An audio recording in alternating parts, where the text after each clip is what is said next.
할렐루야. 네, 한 주간 잘 지내셨죠? 우리 서로 바라보시면서 인사하겠습니다. 한 주간 정말로 보고 싶었습니다. 이렇게 인사하시죠.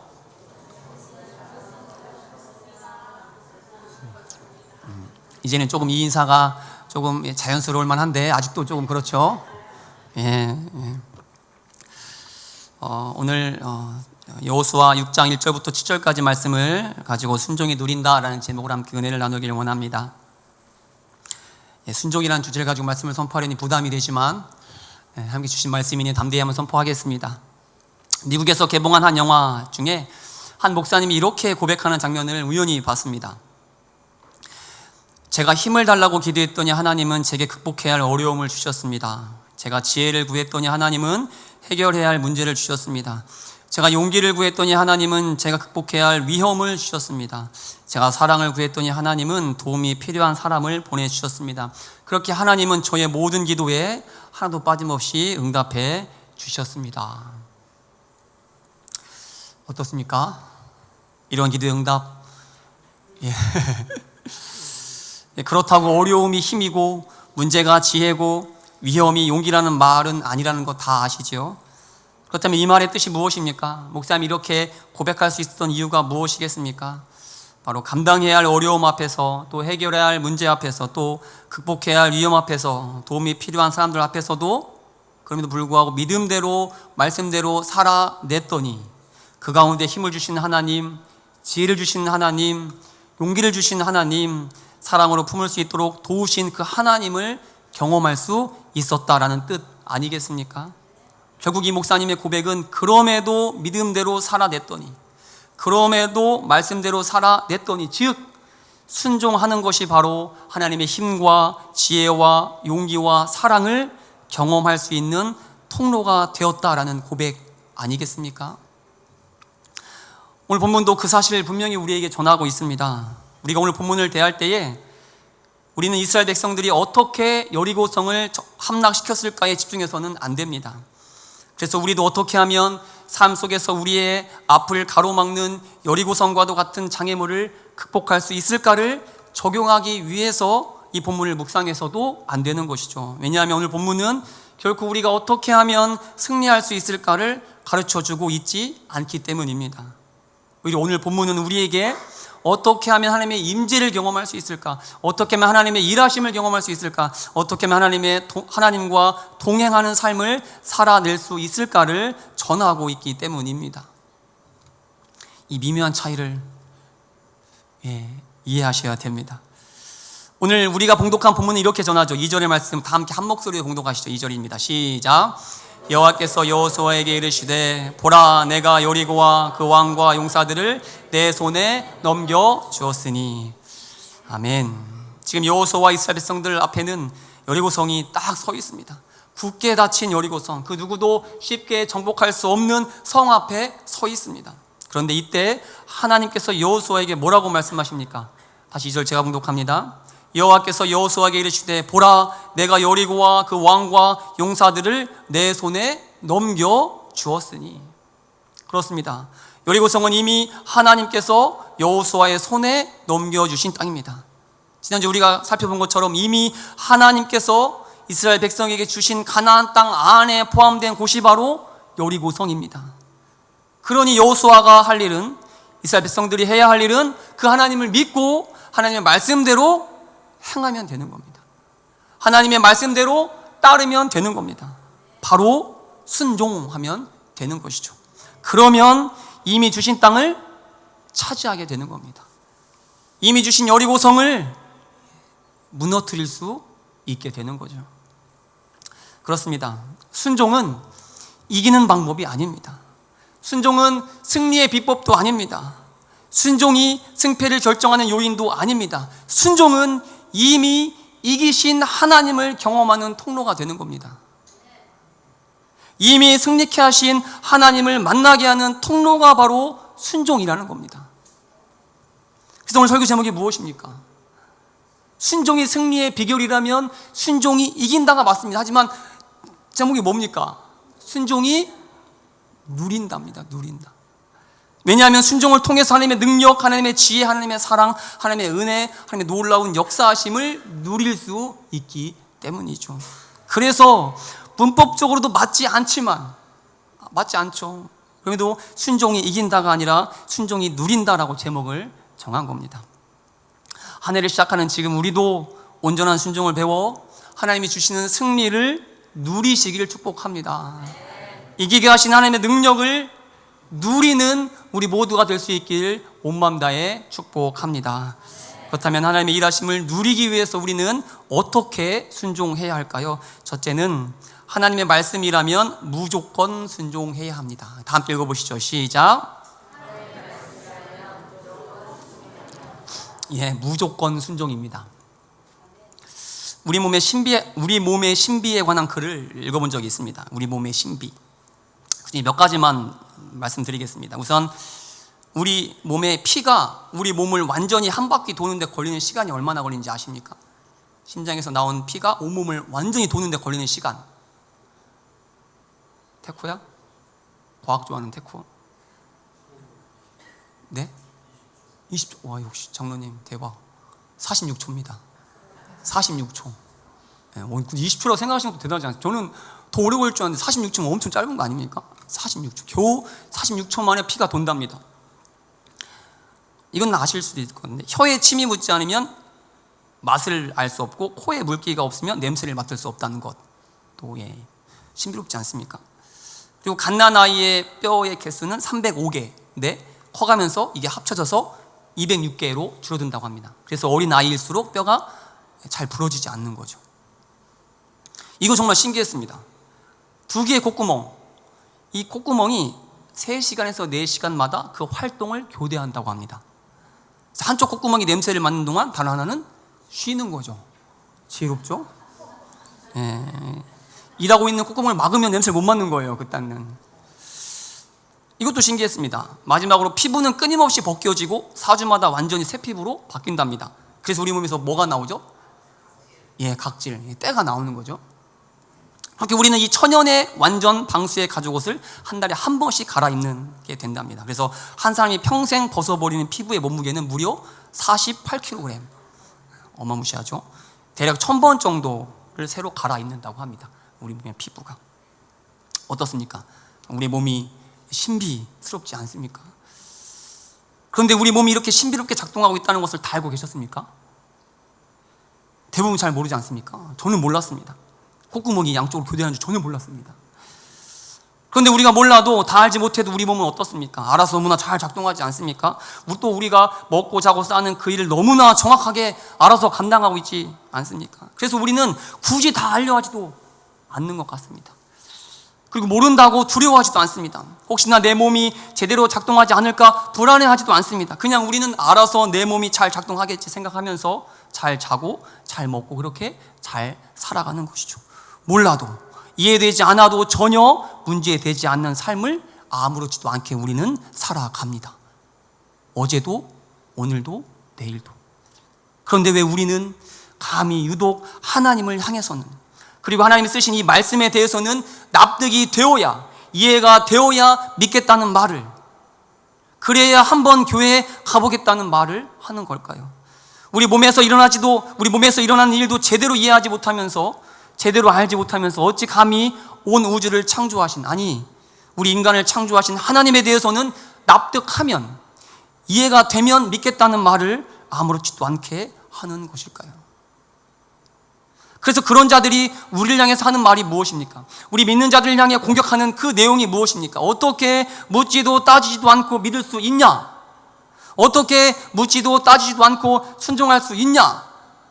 그래서 그들이 극도의 반감을 갖는 단어가 무엇입니까? 바로 앞서 얘기했던 무조건.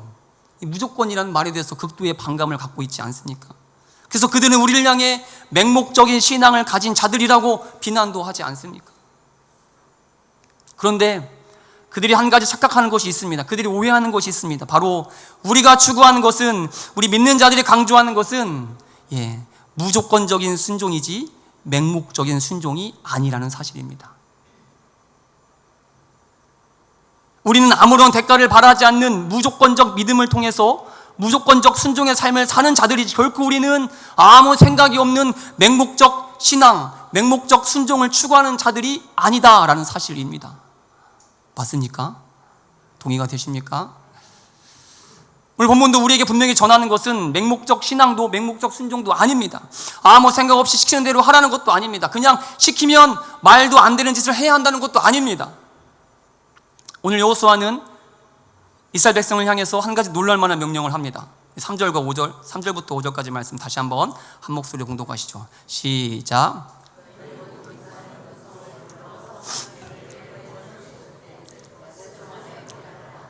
세상 일곱 양각 나팔을 잡고 언약궤 앞에서 나아갈 것이요 일곱째 날에는 그 성을 7번 돌며 그 제사장들은 나팔을 불 것이며 제사장들이 양각 나팔을 길게 불어 그 나팔 소리가 너희에게 들릴 때에는 백성은 다 큰 소리로 외쳐 부를 것이라. 그리하면 그 성벽이 무너져 내리리니 백성은 각기 앞으로 올라갈지니라 하시매. 아멘. 지금 하나님의 명령이 무엇입니까? 굳게 문이 닫힌 여리고성을 함락시키기 위해서 어떻게 하라고 명령하고 계십니까? 여리고성을 돌아라. 그냥 돌아라. 마지막 날은 스페셜하게 7번 돌아라. 그리고 외쳐라. 그리하면 무너지리라. 정말 어이없는 명령 아닙니까? 만약 하나님께서 제게 매일 아침 7시에 모여서 상갈동 하나님의 교회 건물을 돌면 우리에게 그 건물 주신다고 분명히 말씀하셨습니다. 그러니 내일 아침 7시에 모여서 우리 다 함께 그 건물을 돕시다 라고 광고한다면 건물을 돌 것이 아니라 저 목사가 돌았다라고 얘기하지 않겠습니까? 그런 놀라운 일은 정말 어이없는 명령임에도 불구하고 정말 비상식적인 말씀에도 불구하고 이들은 순종합니다. 그대로 따릅니다. 왜 그렇습니까? 이들이 이 말도 안 되는 명령에 순종한 이유가 무엇입니까? 이 어이없고 비상식적인 명령을 따르는 이유가 무엇입니까? 그 이유는 단 한 가지입니다. 다시 2절의 말씀 봉독하시죠. 시작. 여호와께서 여호수아에게 이르시되. 됐습니다. 여기까지입니다. 여호와께서 여호수아에게 이르시되. 그렇습니다. 여호수아에게 그리고 여호수아를 통해 이스라엘 백성들에게 내려진 명령이 누구의 명령이었습니까? 여호와께서 여호수아에게 이르시되. 바로 하나님의 말씀, 하나님의 명령이었기 때문에 여호수아는 그리고 이스라엘 백성들은 순종한 겁니다. 이 말씀을 따른 겁니다. 이 어이없는 명령에 따른 겁니다. 그렇습니다. 무조건적 순종은 묻지도 않고 따지지도 않는 맹목적인 순종이 아닙니다. 누구보다 생각하고 누구보다 따지고 누구보다 열심히 묻는 겁니다. 그 말씀이, 그 명령이 하나님의 말씀인지 사람의 말인지, 하나님의 명령인지 한낱 인간의 말인지 묻고 따지고 확인하는 겁니다. 그리고 확신이 생기면, 하나님께서 내리신 명령이라는 믿음이 생기면 그때부터는 상황, 상식, 환경, 여건 따지지 않고 묻지도 않고 순종하는 것, 그것이 바로 오늘 본문에서 우리에게 전하는 하나님의 가르침, 즉 무조건적 순종이 되는 겁니다. 그리고 그 무조건적 순종을 통해 하나님께서는 여리고성을 무너뜨리시는, 장애물을 뚫고 지나가게 하시는 하나님의 놀라운 능력을 경험하게 하시는 것이죠. 이 믿음의 조상 아브라함도 한번 생각해 보십시오. 아들을 제물로 바치라는 이 어이없고 너무나 비상식적이고 비인격적인 명령을 받아들고 아브라함이 생각한 것이 무엇이겠습니까? 아브라함이 고민한 것이 무엇이겠습니까? 저는 아마 왜가 아니라 이게 무슨 뜻인가도 아니라 과연 이것이 하나님의 명령인가? 내가 믿고 있는, 나를 인도하신 하나님의 말씀인가? 이거를 두고 밤새 고민하고 기도하고 묵상하고 엽죽지 않았겠습니까? 그리고 지나온 자신의 삶의 여정을 돌아보지 않았겠습니까? 그리고 나서 이건 하나님의 말씀이 맞다, 하나님의 명령이 맞다라는 확신이 들자, 굳건한 믿음이 생기자 아브라함이 어떻게 했습니까? 지체하지 않고 아들을 데리고 올라갑니다. 아들을 제물로 바치기 위해 산으로 오르는 겁니다. 그 누구와 상의하지 않고 그 말씀에 순종하는 겁니다. 그 말도 안 되는 일에, 아무리 생각해도 이해할 수 없는 그 일에 무조건 순종하는 겁니다. 그래서 어느 신학자가 이런 아브라함을 두고 이런 말을 했다고 합니다. 아브라함은 갈 바는 알지 못했지만 누가 그 길을 인도하시는지는 분명히 알았다. 그렇습니다. 우리도 말씀에 대해서는 누구보다 지혜로워야 합니다. 생각하고 또 생각해야 합니다. 묵상하고 또 묵상해야 됩니다. 통독하고 또 통독해야 합니다. 또 말씀을 붙잡고 기도하고 또 기도해야 합니다. 이 자리에서 선포한다고 다 하나님의 말씀이 아니며 성경을 가르친다고 다 옳은 가르침이 아니기 때문에 우리는 묻고 따지고 묵상하고 확인하는 그 자리에 늘 서야 하는 것입니다. 그래서 확신이 섰다면, 하나님의 말씀, 하나님의 명령이라는 믿음이 생겼다면, 그때부터는 순종하는 그 일에는, 말씀대로 살아내는 그 일에는 누구보다 미련해야 하는 겁니다. 누구보다 무식해야 하는 겁니다. 누구보다 단순해져야 하는 겁니다. 오늘 여리고성을 돌았던 이스라엘 백성들처럼 무조건 상황과 환경과 상관없이 그 명령에, 하나님의 말씀에 순종하는 자가 되어야 하는 겁니다. 왜냐하면 그럴 때에 이기게 하신 하나님의 능력을 누릴 수 있게 되기 때문입니다. 그럴 때에 승리로 이끄시는 하나님의 놀라운 손길을 누릴 수 있기 때문입니다. 우리 다 함께 서로 바라보시면서 이렇게 인사하면 좋겠습니다. 말씀에는 지혜롭고 순종에는 미련합시다. 이렇게 인사하시죠.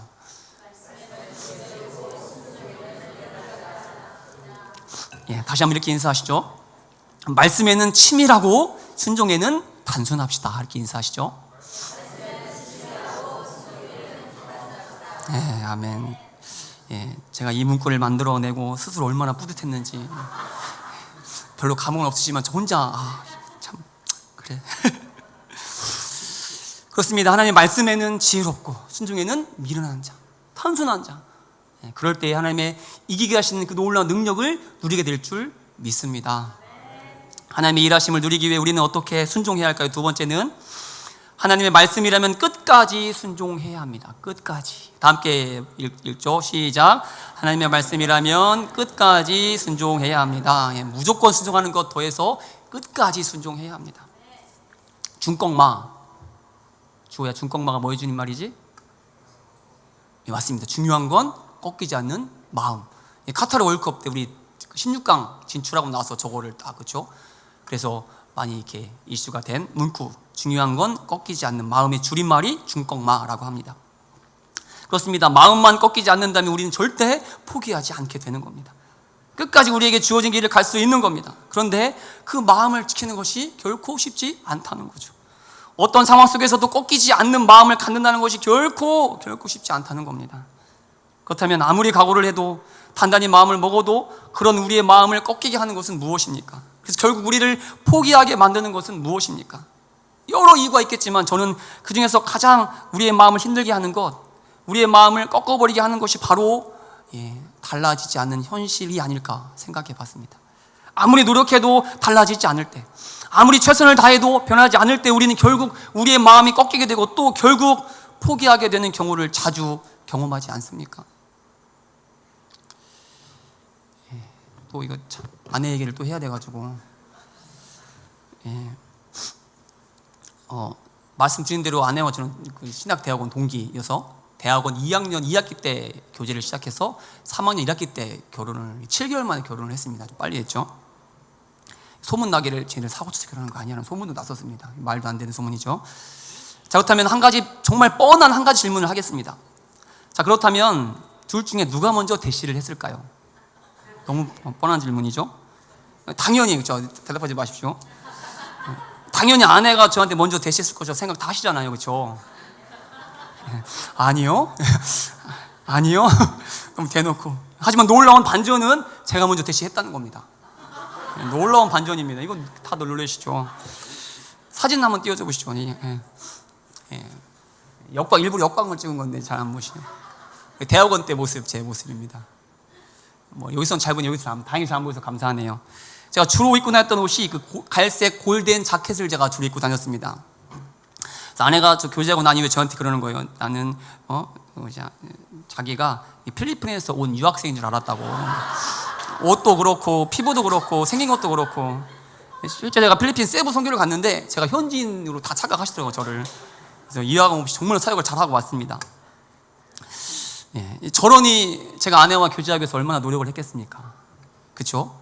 이미 새벽에 밤을 삶아 바친 이야기는 다 아시잖아요. 그건 사귀고 난 후의 이야기이고 그 전도 마찬가지입니다. 당연히 저분은 한 번에 넘어오지 않았습니다. 제 기억으로는 한 4번 이상 대시를 한 것 같습니다. 포기를 모르는 남자. 끝까지 제가 대시를 아마 4번도 안 넘었으면 10번도 했을 겁니다. 근데 제가 처음에 그렇게 한 이유가 뭐냐면, 제가 처음에 거절을 당했을 때 그럼에도 포기하지 않은 이유가 있었는데, 바로 기미가 보였다는 거죠. 기미가 아예 1%의 가망성도 없다면 아예 딱 그랬을 텐데, 카톡을 딱 보내면 처음에는 냉랭하게 답이 오다가 다음에는 웃음 이모티콘이 딱 붙는 거예요. 또 대학원이니까 밥도 같이 이렇게 또 이렇게 먹어주기도 하고, 그렇게 만날 때마다 조금씩 달라지는 그 모습에 용기를 얻어서 포기하지 않고 계속 들이댄 거죠. 그래서 결국은 많은 경쟁자를 물리치고 제가 최후의 승리자가 되어서 딱 이렇게. 근데 오늘 본문의 상황도 마찬가지. 오늘 본문의 상황은 어떻습니까? 지금 이스라엘 백성들이 받아든 명령이 무엇이라고 했습니까? 여리고성을 도는 것. 하루에 한 바퀴씩 마지막 날 7바퀴를 돌아야 했습니다. 하나님의 말씀이기 때문에 무조건적인 순종을 했습니다. 하나님의 말씀이니 먼 일이 일어나도 일어나겠지라는 믿음으로 돌았습니다. 그런데 하루가 지나도, 이틀이 지나도 아무런 일이 일어나지 않습니다. 오히려 여리고성의 사람들이 보고 비웃기 시작합니다. 그래도 포기하지 않고 중요한 것을 꺾이지 않는 마음이니 다시 돌았습니다. 셋째 날, 넷째 날, 그래도 아무 일이 일어나지 않았습니다. 이제부터 서서히 불만이 터져나오기 시작했을 겁니다. 아마도 성을 돌 때는 침묵하라고 했으니 아무 말 하지 못해도, 돌아와서는, 숙소에 와서는 분명히 삼삼오오 모여서 온갖 불만과 불평을 쏟아냈을 겁니다. 이 이상한 짓을 언제까지 해야 하냐고, 여리고성 사람들이 우리를 얼마나 비웃겠냐고, 우리를 어떻게 보겠냐라고 온갖 불평과 불만을 쏟아냈을 겁니다. 그런데 우리도 마찬가지 아닙니까? 우리도 이러한 경우가 자주 있지 않습니까? 기도하면 이루신다는 말씀, 하나님께서 우리의 기도를 들으신다는 그 말씀을 아멘으로 받아서 믿음으로 순종하여 작정하여 기도의 자리에 나왔는데, 피곤해도 바빠도 간절한 기도에 응답하신 하나님을 기대하며 순종했는데 아무것도 달라지지 않는 현실, 아니 오히려 더 악화되는 현실을 경험해 보신 분 많이 계시지 않습니까? 그럴 때 어떻습니까?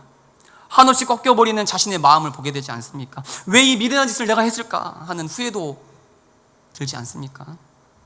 그런데 오늘 본문에 이스라엘 백성은 어떻게 했습니까? 전혀 달라지지 않은 현실 속에서도, 그래서 그 모든 일이 다 무의미한 행동처럼 보임에도 불구하고 이들은 어떻게 했습니까? 여호수아 6장 20절 말씀 다 함께 한 목소리에 봉독하시죠. 시작.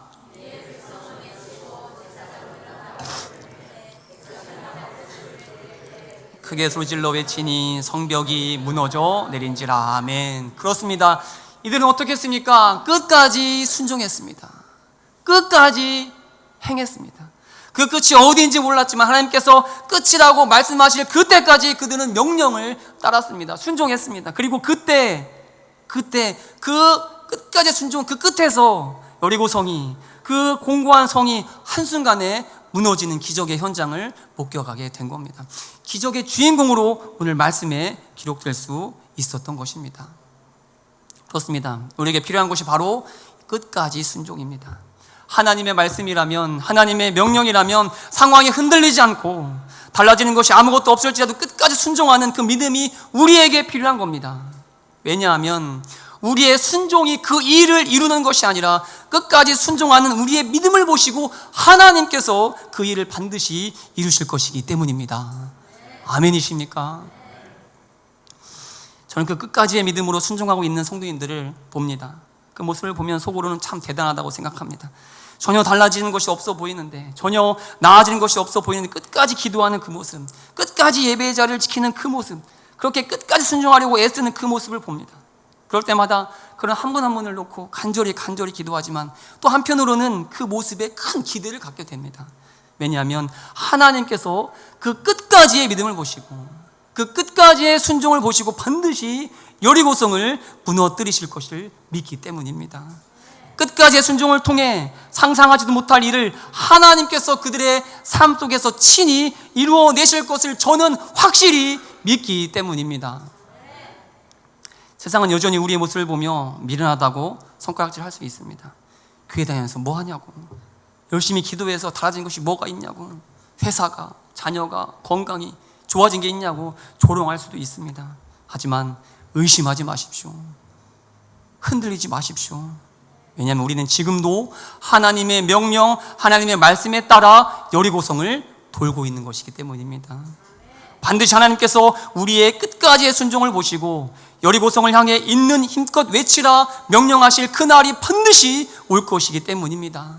그래서 경고했던 여리고성이, 아무도 무너뜨릴 수 없다고 말했던 그 여리고성이 한순간에 무너지는 그 날을 반드시 우리가 목도하게 될 것이기 때문입니다.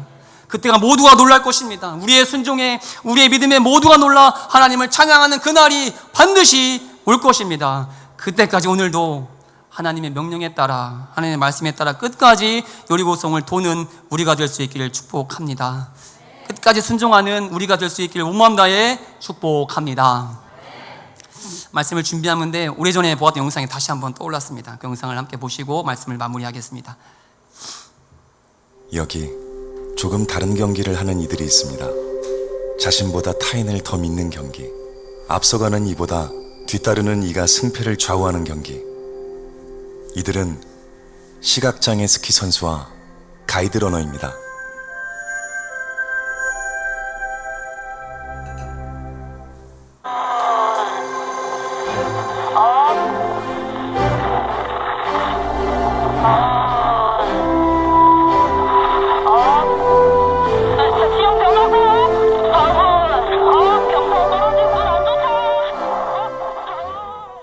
경기를 할 때 의심을 하진 않아요. 왜냐면은 앞이 보이지 않는 상황에서 소리로만 따라가야 되니까 믿지 않으면 절대 따라갈 수가 없어요. 그래서 스키 탈 때는 100% 믿습니다.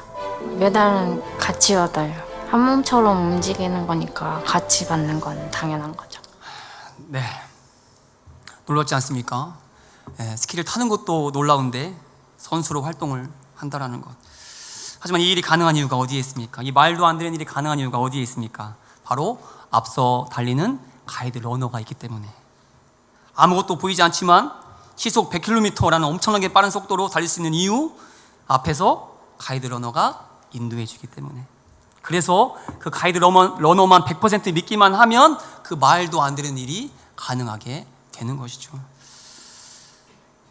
우리도 올 한 해 우리의 가이드 러너 되시는 하나님을 100% 믿고 나아가는 우리 모두가 될 수 있기를 축복합니다. 한치 앞을 내다볼 수 없는 우리의 삶이지만 우리가 가야 할 길을 분명히 알려주시고 말씀해 주시는 우리의 가이드 러너 되시는 하나님을 전적으로 믿고 모든 상황 속에서 오직 하나님만을 바라보며 하나님의 말씀만 의지하며 그 어떠한 장애물이 우리 앞을 가로막을지라도 무조건 그리고 끝까지 순종하는 우리가 될 수 있기를 간절히 축복합니다. 100% 믿고 100% 순종하는 우리가 될 수 있길 축복합니다. 다 함께 기도하시겠습니다.